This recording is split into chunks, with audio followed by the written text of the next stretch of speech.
Buenas tardes a todos. Buenas tardes, Mario. Buenas tardes, ¿qué tal? ¿Qué tal? Un placer saludarte. Estamos con Mario Hernández. Estamos en la presentación virtual del libro Los mil rostros del fantasma de la ópera que publica Diablo Ediciones y que ya está en las librerías desde noviembre de 2025.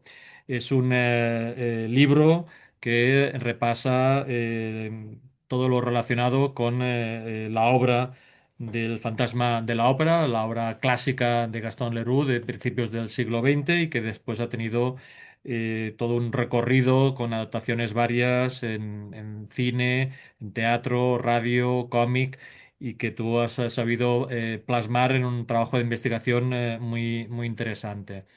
Mario Hernández es director y dramaturgo escénico con más de una docena de montajes teatrales. Eres cofundador también de la compañía teatral Hernández y Fernández, que ya solo con este nombre ya me has ganado de por vida. Sí, funciona muy bien el nombre, funciona Sí, muy sí, bien sí. el nombre. Y has dirigido varios cortos y un largo en 2023 que con el nombre de Tregua, también muy interesante y que al final toda esta experiencia profesional con estudios relacionados con dirección y guión cinematográfico, pues al final has tenido siempre una vinculación personal con esta obra y con este personaje. Yo leyendo el libro en el Mm, que interactúas con el lector. Leyendo el libro, me ha recordado, yo hice en esta misma colección hace 5 años, hice un libro que explicaba la historia de la robótica utilizando el cine como excusa. Y en una de las entrevistas en una radio me hicieron una pregunta que contesté de forma impulsiva rápidamente. Me preguntaron cuánto tiempo había tardado en escribir ese libro y mi respuesta inmediata fue toda una vida. Y ¿no? Leyendo tu libro me ha parecido que tú has tardado toda una vida en hacer este libro, ¿no? sí, en realidad sí, es una buena respuesta, te la robo, sí. Es que, porque es cierto, porque al final, sí, como tú dices, mm, interactúo con el lector que se acerque al libro en la manera en la que es algo personal, mi acercamiento al personaje, ¿no? Es una obra divulgativa, por supuesto, y como tú dices, además en todas las encarnaciones diferentes que ha tenido, en diferentes formatos, pero el punto de partida que sobrevuela todo el libro nace de algo personal, de un interés mío por el personaje, por la historia. Y en ese sentido, todo eso está durante las 200 y pico páginas del libro, casi como una búsqueda del personaje auténtico, no como personaje real, puesto que vayamos a la parte realista del asunto, no existió como tal, Ya. pese a las leyendas que recogiera Gaston Leroux, que era un cuentista, en el mejor sentido de la palabra. Pero sí que es verdad que a lo largo de sus múltiples vidas, de estos mil rostros en los que se habla en el libro, el personaje aparece de muy distintas maneras. Entonces sí que hay como casi como algo de novela de misterio dentro de la propia novela de misterio de Leroux, de ir buscando quién es este fantasma de la ópera y quién es este Eric, que al final el fantasma de la ópera tiene un nombre y como todo que tenga un nombre, no puede ser tan misterioso en ese caso. Claro. Mira, tú en el libro lo publicas dentro de la colección de cultura popular de Diablo Ediciones. Es un libro característico de esta colección, con un trabajo de investigación y divulgación alrededor del análisis de una obra y sus adaptaciones, y profusamente ilustrado, acompañado de fotografías de todo tipo. Y por cierto, muy interesante todo lo que acompaña, digamos, también al texto. Y tú divides el libro en 10 capítulos. Eh, Ahora comentaremos algunos por encima. Ya el que nos esté escuchando puede imaginarse que algunos de los capítulos evidentemente hacen referencia a las adaptaciones, especialmente las cinematográficas y las musicales. Pero el primer capítulo me parece muy interesante porque al final yo también me siento pues un aficionado, digamos, que le gusta la obra y el personaje, pero que al final lo único que he visto son algunas de las películas, no todas, pero Mm, algunas de las películas y el musical, ¿no? Con lo cual, descubrir en el primer capítulo quién era Gastón Leroux, la historia que hay más o menos real detrás de la ópera de París y luego el resumen que haces de la novela, esto me ha parecido fascinante porque me sitúa completamente en un marco que no era consciente y luego la lectura del libro se hace a partir de estos cimientos, ¿no? mm. Bueno, pues muchas gracias lo primero por lo que comentas. Sí, al final, bueno, como decíamos antes, es una búsqueda personal en la que quiero llevar al lector por la historia del personaje y creo que la manera más lógica de empezar esa búsqueda era desde el principio. Como tú muy bien has dicho, es un personaje que conoce todo el mundo, a todo el mundo le suena, pero nadie sabe realmente quién es o quién es en origen. Lo que nos ha llegado son las adaptaciones Sí. cinematográficas, Bueno, en que, mi caso no sabía ni quién era el autor. claro, o sea, sí, pero al final eso también pasa, ¿no? Y en menor medida, pero pasa con Sherlock Holmes o incluso más fuertemente con James Bond, por ejemplo, que es un personaje universalmente conocido, pero probablemente ya cada vez menos gente sabe que esto viene de unas novelas de un Ah, escritor inglés que es Ian Fleming en los años 50, etcétera, etcétera. Entonces, volver al origen de la novela creo que era el punto de partida lógico, porque luego ese personaje que introduce Gaston Leroux se va desvirtuando adaptación a adaptación, incluso ya en su segunda adaptación, que es la de los años 40, la de Claude Rains, ahí empieza un despiporre sí, de cambiar la trama, de cambiar los personajes, de cambiarle hasta el nombre y demás, que se ha ido perpetuando y al final la concepción que se tiene de la historia de Gastón Leroux es la del musical, que por otro lado ya, es fácilmente la mejor adaptación que se ha hecho sí, de la novela porque coge todos sus puntos fuertes, elimina toda la paja que tiene la novela. Es una adaptación más allá del poderío de la música, que es espectacular, pero la adaptación, el libreto como tal, de Weber y Richard Stilgoe es el que mejor recoge el romanticismo, el terror, el misterio ya. y lo gótico de la novela. Por eso ese personaje, en todo este más de 100 años de vida que tiene, ha ido desapareciendo de alguna manera. Lo que tenemos es como una amalgama de lo que ha ido apareciendo en cine, en televisión y no sé qué. Es un Sí, personaje que todo el mundo reconoce fácilmente, solamente tiene que salir alguien con una máscara o media máscara y ya sabemos qué personaje es, sí. pero realmente el original de Gaston Leroux es como el gran desconocido. Exacto, sí. Bueno, la sensación que me ha dado al leer tu libro es como si estuviéramos en un juego del teléfono global, ¿no? En que cada versión coge la versión anterior y la modifica y al final lo que te llega, digamos, lo que estamos al final, lo que nos llega no tiene nada que ver con el Claro, relato claro, claro, original. claro. Sí, sí, al final, de hecho, es algo curioso que si alguien, o sea, como decíamos, si tenemos una visión global de la historia es por el musical, Sí, aunque la gente no la haya visto, es como una historia que ya conoces. sí, Fantasma y Christine y Raúl y la barca y la morada del lago y demás, no hace falta ni haber visto el musical. Sin embargo,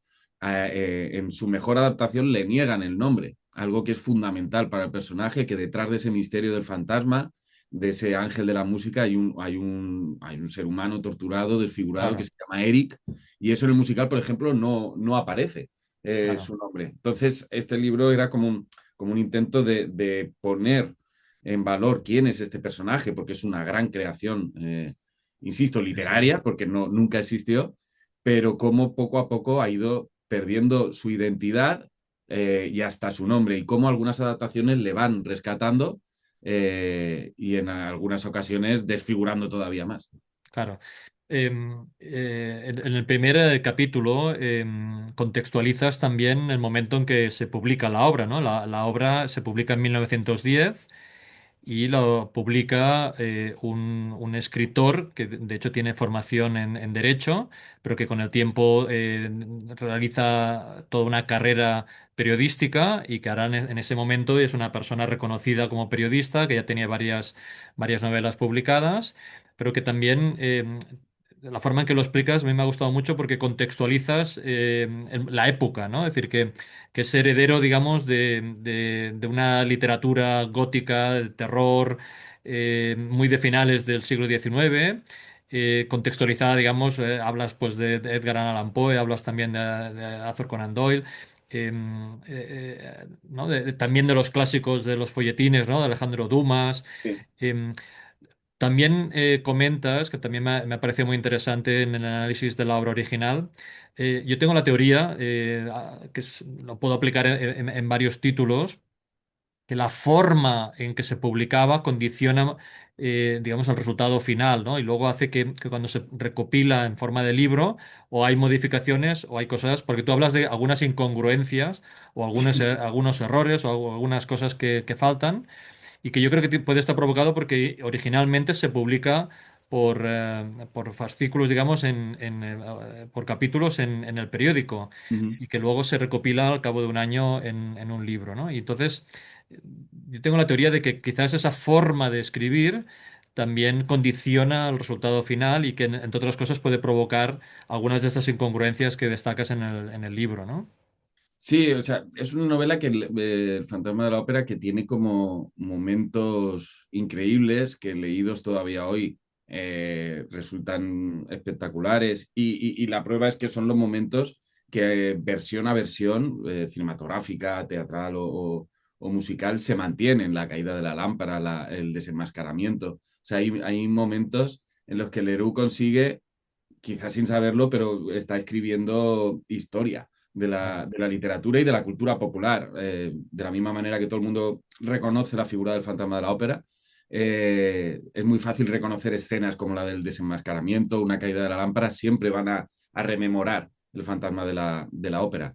claro. Y es verdad que consigue unos momentos increíbles dentro de una novela bastante irregular, que se hace larga y que leída hoy también resulta un poco antigua incluso para los 100 años que tiene. Estamos hablando de 1910, o sea, no hace tanto se estaban escribiendo ya cosas como En busca del tiempo perdido, Ulises, o sea, la literatura estaba entrando en una modernidad que nada tiene que ver con esta novela folletinesca, que es más propia de Alejandro Dumas, que tiene una cosa de literatura gótica anterior también, de finales del siglo XIX. Es como una novela antigua ya para su propia época. Y eso en muchos casos obedece, como tú dices, a que se iba publicando por entregas Ya. y lo que buscaba era atraer la atención del lector. Ahora que se lleva tanto, yo creo que en la serie, sobre todo desde Perdidos, que era el cliffhanger con el que terminaba cada capítulo para engancharte. A lo mejor en el capítulo no había pasado absolutamente nada,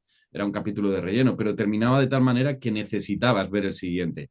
Y ahí comenzó toda esta adicción a las series que llevamos desde hace 20 años, que no era igual antes. Con este tipo de literatura sensacionalista de publicarse por entregas y demás, se buscaba también eso. Entonces hay Claro. muchos capítulos que se sienten capítulos de relleno, como que él tuviera que hacer no sé cuántas entregas por contrato con el periódico y se sienten un poco capítulos que estiran la trama, que la desvirtúan, hay muchas subtramas que no van a ningún lado y también, como comentabas, ahí inicia amagos de otras tramas que luego nunca finaliza y Ah. plantea algunos misterios que nunca resuelve. Pero eso también pasa mucho en las series de ahora, sobre todo las que duran varias temporadas, que te abren melones que luego Que no se nunca cierran. vuelven a tocar, Sí. quizá porque se olviden o quizá porque ven que eso no funcionaba y directamente deciden obviarlo. En ese sentido, Ah. Gastón Leroux, igual que Dumas, habrían sido unos guionistas de televisión muy, muy buenos. También comentas que juega con esta duda entre relato verídico, ¿no? Y ficción, ¿no? Porque utiliza, que yo tampoco conocía estos detalles, ¿no? Que el hecho, por ejemplo, de que hay un lago subterráneo real debajo de la Ópera de París, y que incluso comentas que utilizan los bomberos Sí, para entrenarse y tal, y luego por unas condiciones muy, muy complicadas, ¿no? De oscuridad y tal. Y luego también el hecho del famoso accidente de la lámpara que cayó de verdad y que realmente mató a una persona y fue un momento complicado, ¿no? En 1896 y que eso, digamos, 15 años después, que no sabemos si la gente se acuerda o no se acuerda, pero que él todo esto lo utiliza para utilizar también un estilo periodístico como si estuviera relatando algo que está pasando de verdad, ¿no? O que ha pasado Claro, de verdad. Gaston Leroux para esa época, para cuando publica El Fantasma, ya se dedicaba solo a la literatura. Pues había empezado a publicar las novelas de misterio de Rouletabille, El misterio del cuarto amarillo, El perfume de la mujer negra. Ya era un novelista consagrado y era un bestseller Mm. constante de la época. Pero él, hasta ese momento, lo que era un periodista muy, muy famoso, pero un periodista a nivel estrella del rock, del periodismo Sí, francés, que lo enviaban a Rusia, reportero especial, era una auténtica estrella. La gente le conocía mucho. Entonces él se sirve de eso, de esa fama que él tiene como periodista, para introducirse como personaje en la novela. Nunca se menciona a sí mismo como tal, pero hay una voz en primera persona que se da por supuesto que es él, de un periodista que está reconstruyendo los sucesos que pasaron hace exacto. X tiempo en la ópera y demás. Sí, Entonces, claro, el lector ya, por ese lado, Leroux es muy inteligente porque utiliza, o sea, te agarra enseguida al lector de la época pensando que este periodista tan consagrado lo que me va a contar es verdad. Juega con la credulidad del lector en una época en la que era mucho más fácil engañar porque no es como ahora que no nos creemos absolutamente nada y hacemos bien porque casi todo lo que nos llega es mentira. Eh, claro. pero en ese caso, Leroux está jugando con la mentira y con el lector, utilizando su condición de reportero. Sí. Bueno, y no solamente se basa en cosas reales o históricas, sino también se inspira en personajes reales, como la actriz, aristócratas, digamos, personas que tú identificas claramente que es una relación directa porque no tienen ningún problema, pues casi en poner el mismo nombre y cosas así, ¿no? ¿No? Incluso la misma dirección. Había Ah, sí, sí, sí. una persona que era muy asidua a la ópera, porque tendría mucho dinero y era persa, y vivía en la calle Scribe, en la rue Scribe, y Leroux utiliza un personaje que es el persa directamente, nunca le Sí, da en nombre, le llama el persa y le hace vivir en la misma, eso la yo creo misma que es calle. ilegal, a día de Sí, hoy sí, sería sí. ilegal. Pero, Pero sí, sí, o sea, pero no tenía problema ninguno en utilizar lo que fuera para que la historia parezca lo más verídica posible. claro. Y De de todas hecho lo maneras, consigue porque hay mucha gente que a día de hoy cree que el fantasma de la ópera es un personaje real o que está inspirado. Y de hecho han surgido leyendas que no he metido en el libro porque si no se hacía muy extenso, pero de que él se inspiró en un pianista que trabajaba en la ópera y estaba enamorado de una cantante y a raíz de un incendio se escondió dentro, pero eso es mentira, esa leyenda no existe. Ese es el argumento de una de las películas. claro. Pero la película es tan famosa y tuvo tanto impacto en los años 40 que se ha cogido como la historia real, pero no es verdad. Claro. Sí, bueno, también de las inspiraciones destacas una que yo creo que es una propuesta bastante innovadora, que es la influencia que pudo tener el personaje real de Joseph Merrick, ¿no? Que ahora todos conocemos históricamente como el hombre elefante, que se popularizó por la película, pero bueno, la realidad es que tú haces una propuesta que es muy, muy plausible, ¿no? De que realmente pudiera haber inspirado al autor, ¿no? Joseph Merrick muere también en unos 15 años antes, en 1890, es como si, digamos, que era coetáneo, digamos, con Leroux y seguramente en la época en que él estaba trabajando de periodista, con lo cual la noticia seguro que le llegó. O sea, eso no hay ninguna Sí, duda. totalmente. O sea, esto es una suposición mía, pero es verdad que en toda la labor de documentación para el libro, pues vas encontrándote eso, leyendas ciertas o falsas, personajes reales o no en los que se inspira Leroux para la novela, pero nunca mencionaban a Joseph Merry, que para mí es como algo que, bueno, que sí, que es una suposición mía, pero me parece como o sea, no más que plausible, totalmente verídica, porque al fin y al cabo como periodista, él tenía que conocer ese caso. Fue un caso que dio la vuelta al mundo, lo conocía todo, no solamente en Inglaterra. Merrick también estuvo en Francia en su época de circense, entonces era imposible que alguien como Leroux, que era lo que se dice un culo inquieto, no conociera un personaje que estaba siendo tan famoso y que eso le inspirase directamente. Hay demasiados paralelismos entre la historia que Leroux cuenta sobre Eric, eh, como para que no se haya inspirado en algunas cosas de Merrick, desde el pasado circense de ambos como monstruos de feria, Ya, que, los utilizan, gente que se lucra a través de Joseph Merrick, de la misma manera que lo hacen con Eric, con el fantasma de la ópera, utilizándolos como monstruos de feria.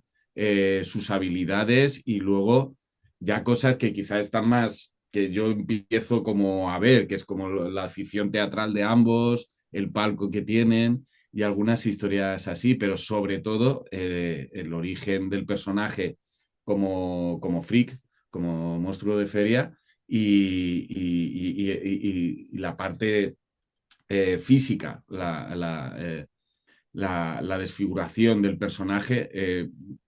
Son enfermedades diferentes que también menciono en el libro, pero que están sacadas, yo creo que del mismo lugar, eh, que de alguna manera Leroux vio el misterio detrás de ese personaje que para esa época, por supuesto, se les consideraba un monstruo. Y la sorpresa con Merrick para la sociedad fue que lo que ellos consideraban un monstruo era un ser humano complejo y con además bastante talento artístico. sí. Yo siempre había asociado también, por la época y tal, que podía haber tenido una inspiración en El hombre que ríe, ¿no? De Víctor Hugo, ¿no? Y que pudiera... También, sí, sí, porque además es una novela, o sea, Víctor Hugo tiene una fuerte influencia en toda la obra de Leroux, sobre todo en esa ambientación parisina. El jorobado de Notre Dame es también un referente claro del fantasma de la ópera. Si Quasimodo tiene la catedral de Nuestra Señora de París, pues el fantasma tiene su ópera, pero las dos son como obras donde dos personajes son como el alma de la ciudad. Y Sí, en sí, ese sí, sí. sentido, también este personaje desfigurado del hombre que ríe de Hugo, yo creo que también es una influencia directa. Retroalimentándose de eso, hubo un intento de recuperar a Lon Chaney, que fue el fantasma de la versión de Sí. 1925, para hacer el hombre que ríe, también un poco como un cierre de trilogía, después de hacer el jorobado, el fantasma y el hombre que ríe. Pues sí.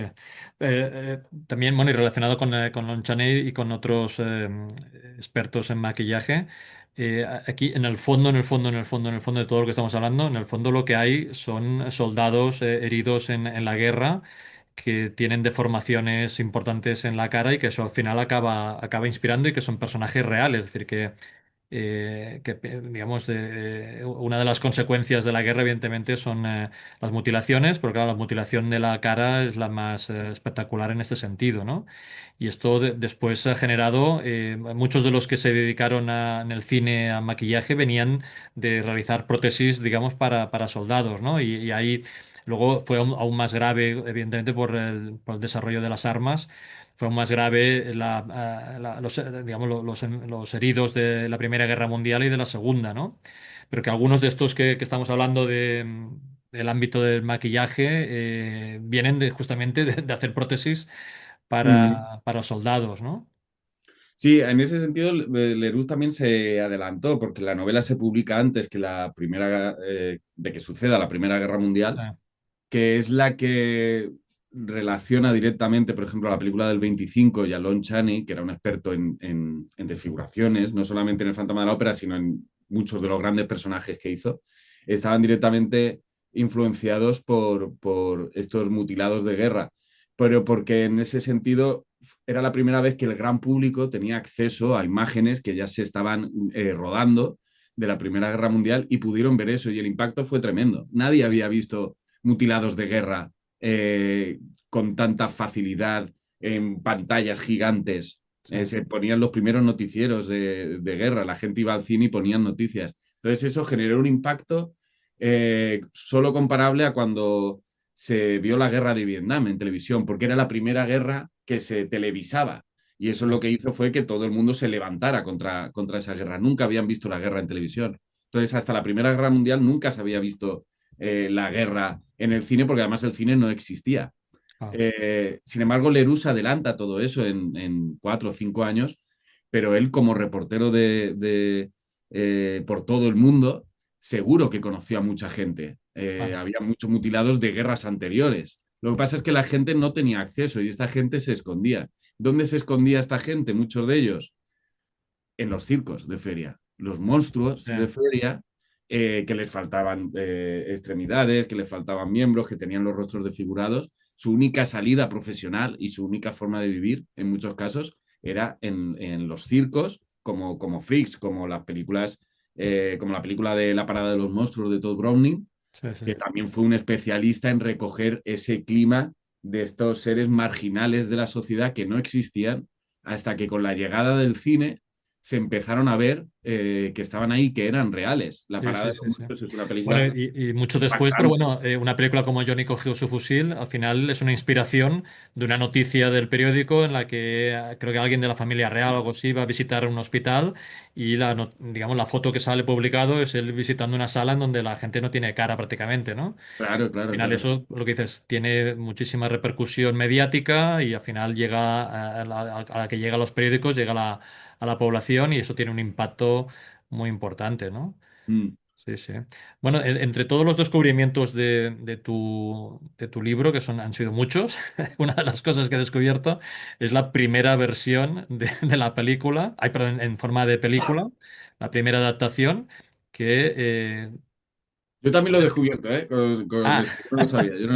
Yo no lo no lo sabía antes de sabías. ponerme con el libro. No, no, Pues para mí la al final primera. lo que has descubierto es lo único que debe de quedar, que es una noticia del periódico de Sí, que sí, no hay existe y más. no hay nada No hay más. más. No hay nada más, no hay nada más. Lo pongo en las notas del libro al final. Hay un vídeo de YouTube de 15 o 20 minutos de cómo se descubrió esta película y de cómo lo descubrió un usuario anónimo de Internet, pero de Internet, del Internet de 2010 o así, o sea, de hace ya bastantes años, la labor de investigación que él iba haciendo en un foro de fanáticos del personaje, del fantasma de la ópera, que se comenta que había rumores de que existía una versión previa a la de Lon Chaney, que era alemana y no sé qué, pero no existía nada, pero no eran más que rumores. Y hay un usuario de internet, que no sabemos quién es, que dedicó 2 o 3 años de su vida a investigar y a encontrar las imágenes que salen en el libro, que están publicadas. Es lo único que queda, un folleto, un anuncio y ese cartel en el que apenas se ve nada, que es casi un cartel publicitario más que el cartel Y que de la no es la película. primera vez que ocurre, que lo único que nos queda de aquella época son las noticias del periódico, las críticas, porque tú en el libro creo que comentas que el 90% de la producción cinematográfica se ha perdido, por incendios sobre todo, o Sí, sí, sí. por mal estado de las copias, o por regrabar encima y al final todo eso La mayor parte del cine silente, sobre todo hasta 1920, está completamente perdido. Y de hecho, incluso entre el año 20 y el 30 también se pierde mucha película. A Lon Chaney le pasa una película. Una de sus imágenes más famosas es esta del vampiro con muchos dientes cerrados y un sombrero de copa. Esa imagen yo creo que la reconoce todo el mundo.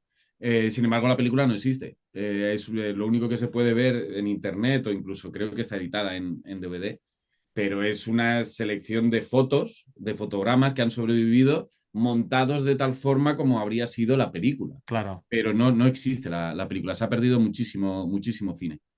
Pero bueno, podemos hablar de esta adaptación tan emblemática como es la de 1925, interpretada por Lon Chaney, que también, claro, yo también la había visto y teníamos esa imagen del protagonista, pero claro, ahora leer en el libro la historia que hay asociada a esta película también es muy apasionante, porque al final resulta que, hablando claro, Sí, no existe tampoco la versión definitiva de esa película y hay varias versiones y tú explicas la historia de esas versiones, ¿no? sí, sí, ese fue un capítulo difícil de escribir, además, porque es una locura lo que pasa con la película. Aparte del rodaje, que es muy divertido, y todo lo que sucede durante el rodaje y lo mal que se lleva con el director y todas las movidas y lo típico de que los estrenos van fatal y al final se consigue que sea un éxito. Es una historia muy americana, en Bueno, los ese estrenos, es sentido. decir, las pruebas, ¿no? Que dices que Y se hace una los prueba, no preestrenos, gusta a, claro. a los espectadores, entonces deciden cambiar cosas y todo eso Sí, va creando sí, y pasan por diferentes muchas versiones. versiones y luego lo que pasa es que, claro, como hablamos, la mayor parte del cine mudo se pierde y en este sentido la forma de conservar las copias no es como ahora, que como todo es digital, pues ya está, ¿no? Es el Blu-ray que te va a llegar Ya, y la película está hecha y terminada. Pero por aquel entonces, además la gente tenía, o sea, la gente, los propios de los estudios tenían acceso a los copiones y podían cortar, podían pegar la versión que se estrenaba en Nueva York a lo mejor era diferente a la que se estrenaba en Filadelfia, donde fuera. Entonces eso hace que en los años 50, cuando se empieza a revalorizar por primera vez el cine mudo, era un cine que se había dado de lado con la llegada del sonoro. De hecho, muchas películas, incluida el propio Fantasma de la Ópera, tuvieron como una versión sonora, que no era ya. más que lo mismo, pero con algunas escenas nuevas y con voces grabadas encima. En este sentido, lo que conocemos como el Fantasma de la Ópera ahora mismo es una posible versión de lo que tuvo que ser en su estreno, más cercana porque se ha montado luego en los años 50. Y claro, al no haber derechos sobre ella, cada uno puede hacer su versión. Yo podría coger, si tuviera acceso Claro. al Sí, material sí. original, y hacer mi versión. Entonces, en ese sentido, hay dos que destacan, que son las dos, podríamos decir, oficiales, pero incluso dentro de ellas hay muchas diferencias. Una es más larga que la otra, sin embargo, la que se comercializa más es la que dura 1 hora y media, es más corta y es mejor que la versión un poco más larga, pero la larga tiene que ser más parecida a la que se estrenó en Sí. 1925. Pero es que Bueno, lo que pasa luego, es que dices que además, la versión larga tiene, digamos, imágenes de la segunda cámara, entonces ahí queda la duda sí, es también, que eso ¿no? también, esa parte es fascinante y por eso era complicado escribir, porque querer contar todo eso al lector y que no se perdiera era complicado porque yo mismo me estaba perdiendo. Sí, estas películas se rodaban con dos cámaras a la vez porque iban muy rápido, no tenían tiempo y de repetir, entonces lo que hacían era dos y tienen una toma principal y una segunda toma por si se perdía, se quemaba, por aquel entonces se quemaban mucho las películas, para que no desaparecieran tenían como una toma de repuesto. Entonces esta otra versión que dura más está montada muchas veces con lo que se hacía la cámara B. Pero claro, la toma principal, la del plano más interesante, no es esa. Entonces, y es fascinante ver las dos versiones al mismo tiempo, que yo No, lo he queda hecho. raro. Sí, porque tú estás viendo la escena del desenmascaramiento y en la versión Eastman no es igual que en la Houseman, y entonces, pero ves enseguida cuál es la que tiene más fuerza, la que tiene más impacto. Es normal que la que se haya comercializado sea la Ya. versión Eastman porque tiene mucho más interés cinematográfico que la otra. Bueno, en Y luego cualquier está caso, también el asunto de que en las dos meten escenas de la versión de 1930, que es la sonora. Le quitan esa parte de sonido y demás. Eso crea incongruencias como que el mismo personaje de Carlota en la película lo interpretan hasta dos actrices diferentes. sí, Y eso fue como un follón que solucionaron muy elegantemente la película haciendo que una de ellas fuera la madre de la otra. sí. Y ya está, eso lo ponían en un cartel al final. La madre de Carlota es esta actriz, Carlota es esta otra actriz. Eran muy inteligentes en esa época para reciclar el material que tenían y muy ingeniosos de montaje. Y en ese sentido, hay un personaje que menciono en el libro que conviene revalorizar, que es Lois Weber, que era una pionera del cine, una de las primeras mujeres directoras y una de las, creo que no sé si es la primera mujer que hizo una película, un largometraje, pero no mujer, sino un ser humano que hizo un largometraje, fue esta mujer hoy completamente olvidada. Para esa época, en 1925, ya estaba confinada en los estudios por contrato, pero ya no la dejaban dirigir y la tenían revisando guiones y montando películas y demás. Y fue ella quien montó El Fantasma de la Ópera.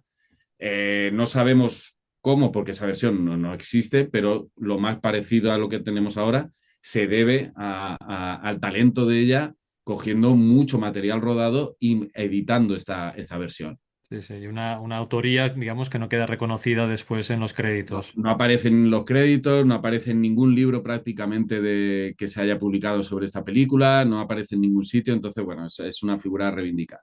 Bueno, tú en tu libro dedicas capítulos específicamente a las adaptaciones en el cine, pero también a adaptaciones a televisión y a la animación, que también es muy importante, y también cameos como decías hace un momento, de que identificamos claramente se ha convertido en un icono global, ¿no? Que cuando vemos a este personaje con una especie de capa y con una máscara o media máscara, lo asociamos con el personaje sin que sepamos muy bien a lo mejor su historia, pero queda claramente identificado. Pero hay un momento, yo creo que muy importante en el siglo XX que hay un antes y un después, que es con el musical del Fantasma de la Ópera del año 86, ¿no?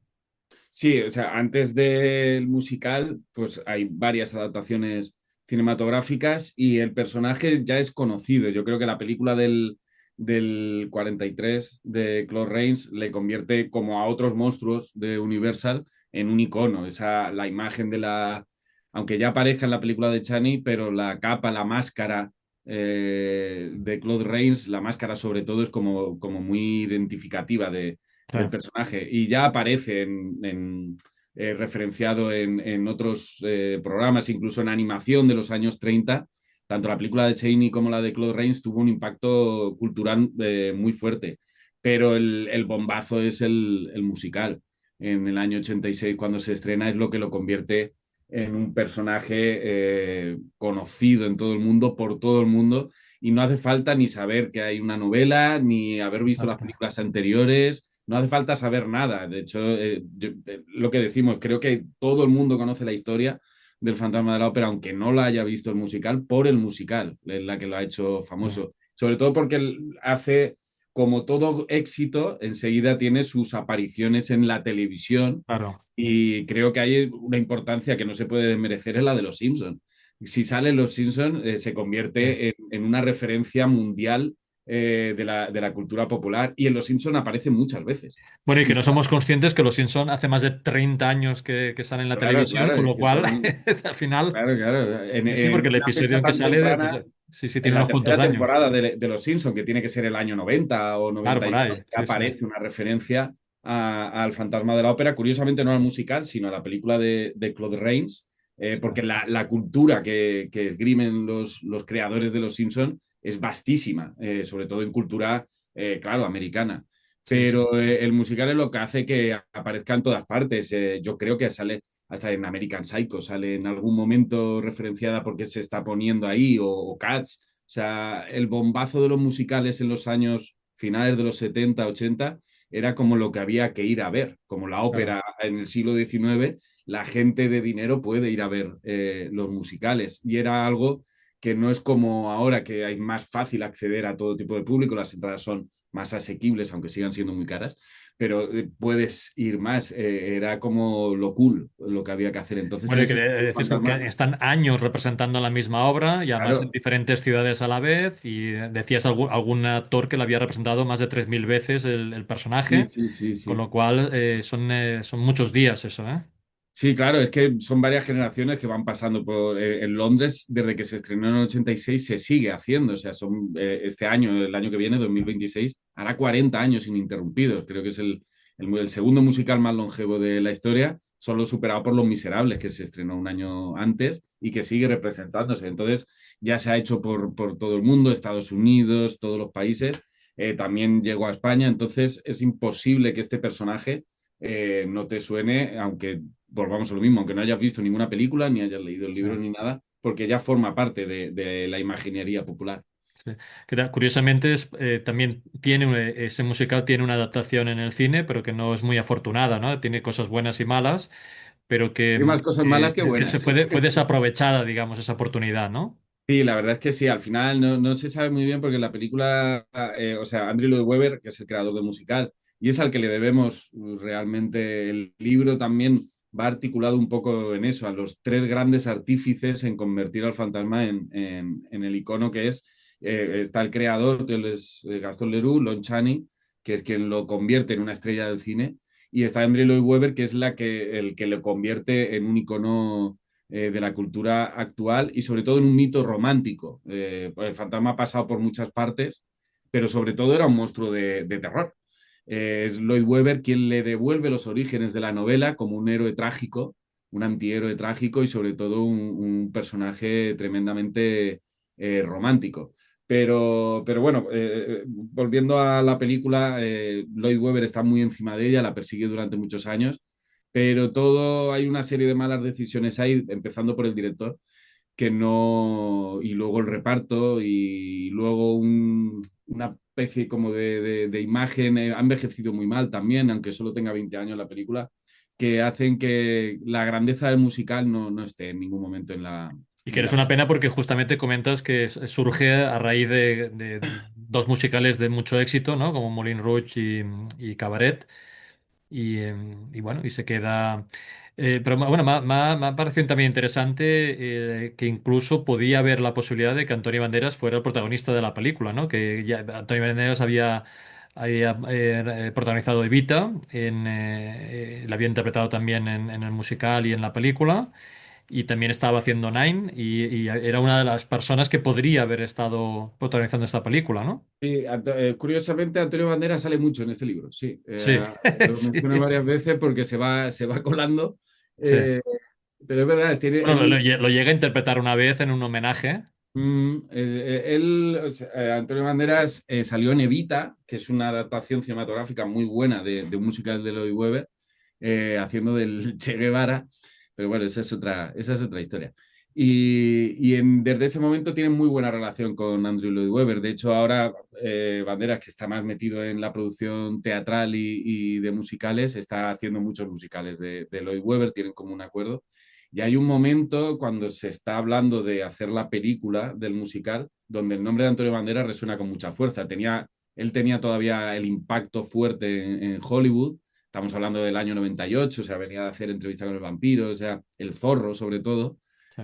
Era una estrella de Hollywood y era un nombre que sonaba mucho. Y en un homenaje que se hizo en Londres a los musicales de Lloyd Webber, él aparece con Sarah Brightman, que es la Cristina original, y exmujer de Lloyd Webber, interpretando el tema. Y era casi como un adelanto de este va a ser el protagonista del fantasma. No se sabe qué pasa ahí, pero finalmente no lo hizo.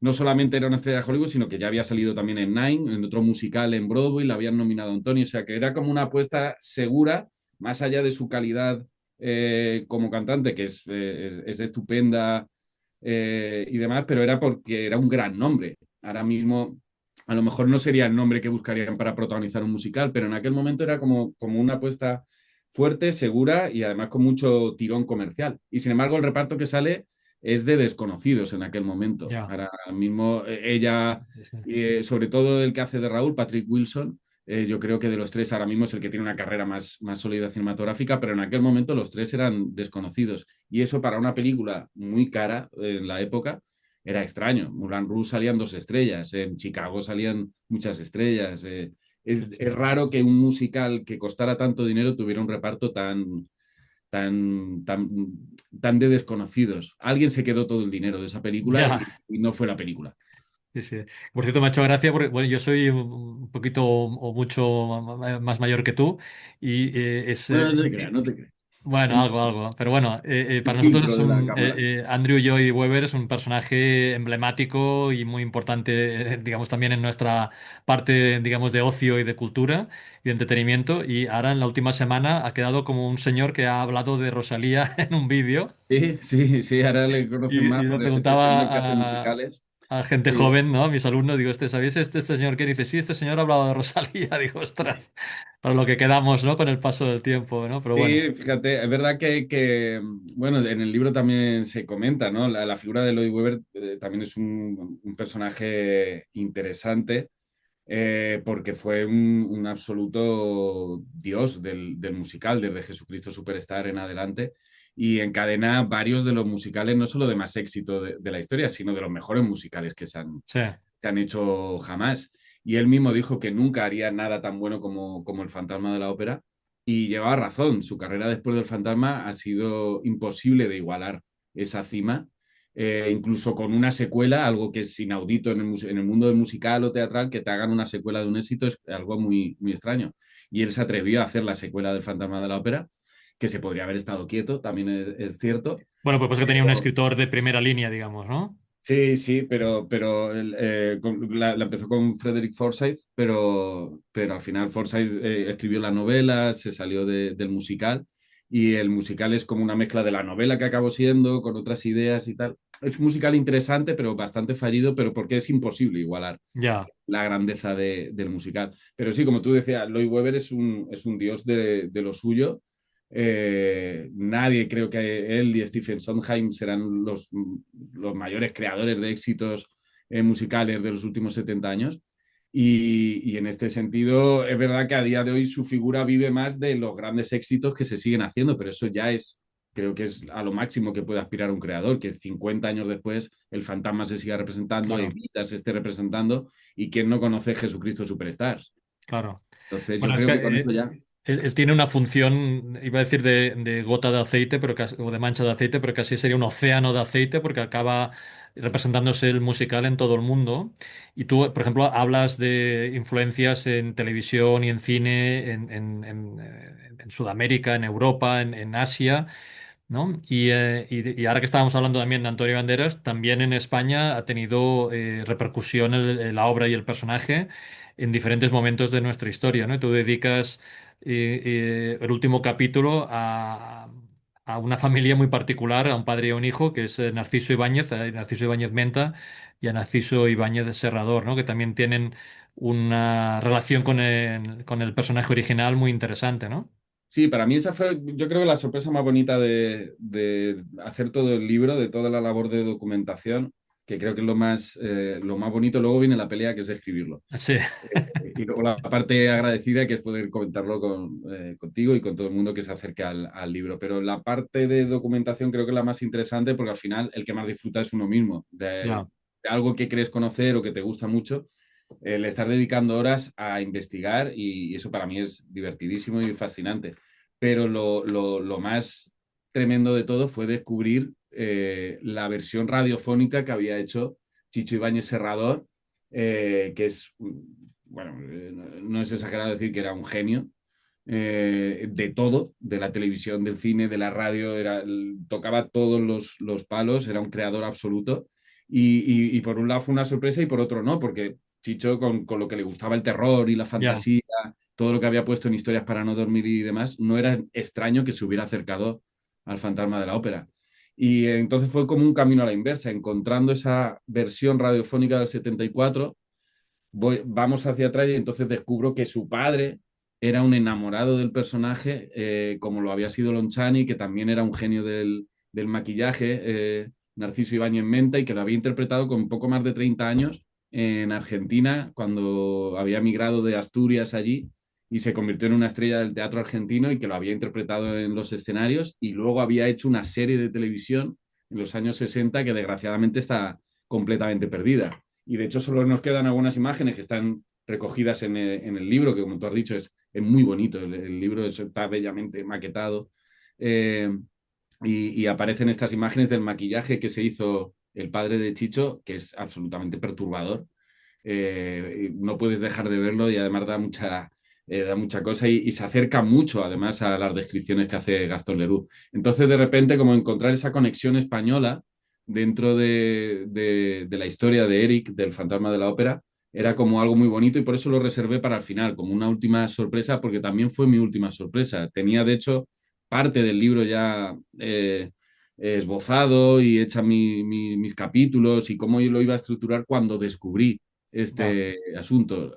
Iba a mencionar la versión radiofónica de Chicho, porque sí que la conocía, pero lo que no sabía era todo lo que había hecho su padre y él con su padre con el fantasma de la ópera. Ya. Entonces, al final decidí dedicarle un capítulo completo, y el capítulo con el que cerrar el libro. La última sorpresa para mí, quería que fuera también la última sorpresa para el lector. Oye, pues yo como lector te puedo garantizar que, que fue una agradable sorpresa, ¿no? Después de Sí, un porque creo que recorrido. cuando ya parece que hemos terminado con Sí, todo, hay un último sí, giro. porque además como ordenas por Sorprendente. capítulos, ¿no? De adaptaciones de televisión, cine, animación y tal, Claro, y luego al final es un mix ¿no? De radio, televisión, tal, y me parecía y teatro y tal, entonces era como una mezcla muy sí. interesante y bueno, como la mayoría de todo lo que leí en el libro, todo como descubrimientos de pequeños tesoros que descubro, pues la versión alemana del 2000, de 1916, etcétera, es decir, que son cosas que agradeces como lector porque reconoces el trabajo de investigación, como dices bien, de búsqueda de información y luego de constatar pues esa relación personal que comentabas en el prólogo, que es casi desde la infancia, ¿no? Desde que eras un niño, ¿no? Y que eso nos permite al lector disfrutar y entender y comprender la evolución del personaje desde la concepción original hasta las diferentes adaptaciones, que todas tienen su pequeño granito de arena aportando algo, Mm. eh, transformando o mejorando o empeorando, pero aportando alguna Sí, pero característica, ¿no? construyendo al final, como tú Exacto. dices, sea para bien o para mal, el fantasma de la ópera que conocemos a día de hoy, en 2025, es una amalgama de todos estos Sí, sí. fantasmas que Bueno, de alguna incluso manera... explicas las novelas que intentan explicar la vida anterior, o, Sí, novelas que explican la vida posterior, es decir, que es un, ¿no? Al final es un puzzle que se va construyendo poco a poco y que tiene esta curiosidad de que ahora, digamos, al ser un personaje, me imagino, libre de derechos, pues que puede al final volverse a cualquiera se reinventar puede en los próximos años. acercar a él y poner su granito de arena Al final creo que es una historia, la del fantasma de la ópera o la de Eric, ya global, Claro, que podemos, y de hecho se hace construir entre todos. Cuando hablamos del fantasma de la ópera, todo lo que nos viene a la mente, ya te digo, como hablábamos antes, no es la novela de Leroux, pero sí.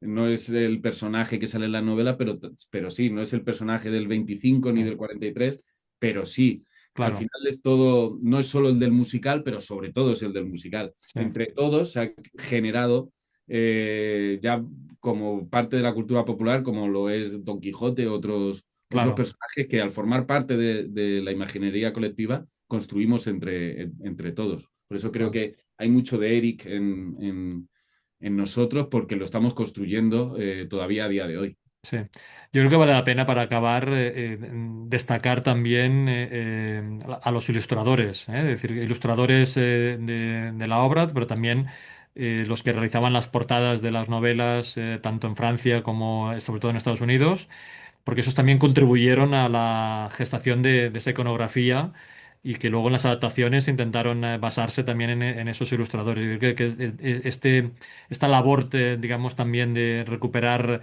memoria gráfica del personaje, yo creo que también es una contribución del libro muy interesante y que vale la pena poner en valor. Sí, porque, o sea, sobre todo esas acuarelas primeras que aparecen en la versión norteamericana del libro de André Castaigne, siguen a día de hoy siendo las imágenes más representativas del Sí, fantasma. Las ha popularizado la primera película, luego el musical, pero por ejemplo, yo creo que el fantasma se le reconoce, como hablábamos, el sombrero, la capa, la máscara, pero si aparece vestido de la muerte roja, también todos se le reconoce enseguida. Y eso es sí, gracias a esas ilustraciones de primeros de siglo que luego se han ido manteniendo en el tiempo en sus distintas adaptaciones. Sé claro. que, como digo, tan responsable del fantasma es Gastón Leroux, como Weber, como los Claro. dos Narcisos, como todos los demás que han ido construyendo en este siglo y pico de historia a este personaje.